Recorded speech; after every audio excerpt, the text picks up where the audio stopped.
Here we go. So there is going to be two reasons why you've clicked on this video. One, completely by accident, and you're going to be already wondering why there is an old guy drinking coffee sat in front of an old rusty BMX putting a video on YouTube.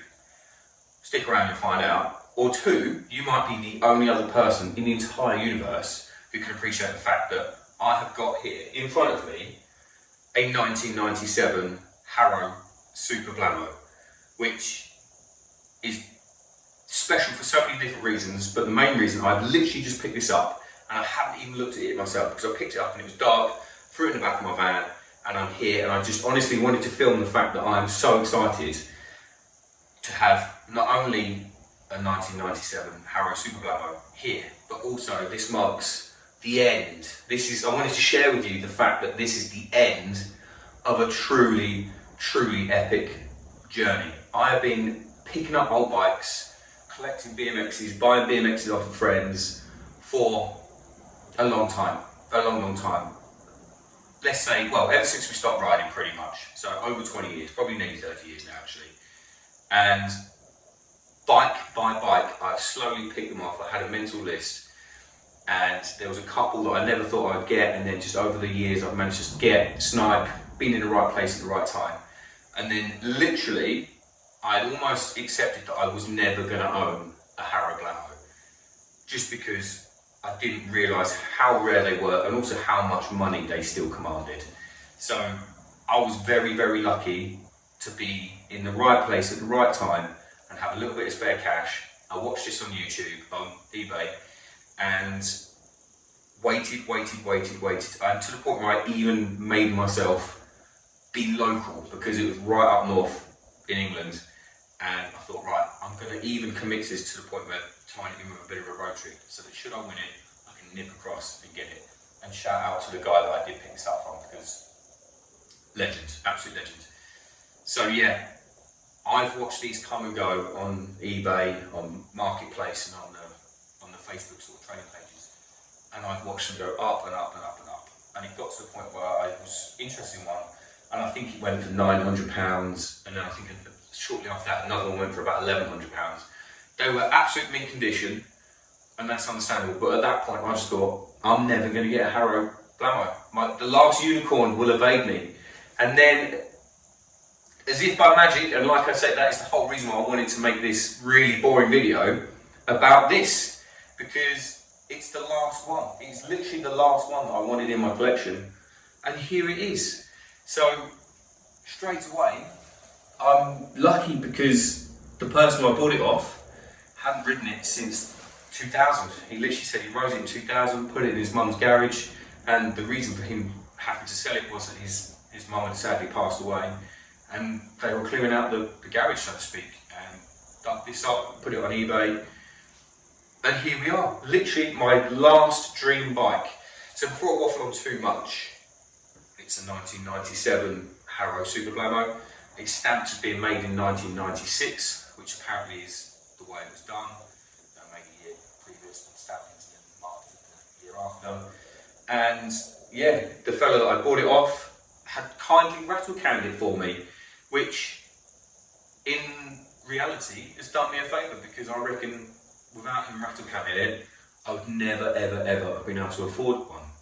And like I say, there was an element of luck. I was in the right time, right place, had a little bit of money in my pocket, and I picked it up for less than I was prepared to pay for it. So grateful, because just running through some bits before we do a little walk around, it's nearly all original. The only two things that I can see that aren't original are the seat, not sure what that is, and I'm not sure what the seat post is, but other than that, everything is standard. Now, can you imagine how many Haro Super BLAMMOs there are that are left completely stock? It's almost a miracle. It's literally almost a miracle. I cannot believe that it's here in front of me. And like I say, third time, this is why I wanted to make this really boring video and share this with someone, because this is it. This is literally Christmas for me. So, does anyone know how to get rattle can off a chrome without damaging the chrome? Because where this is BMX RESCUE, I have done it before, and I've sat and I've scratched it off with a soft things basically, not to damage the chrome, and it took me ages. But I'm going to have a go at doing it up. So the whole point of me making this video is the introduction, and I've got to strip it down. Unfortunately, I don't have a workshop like I have done in a couple of the other videos, so it's going to be a little bit hit and miss. But I'm going to strip it down, going to clean it up, and then I'm going to attempt to get the paint off the chrome.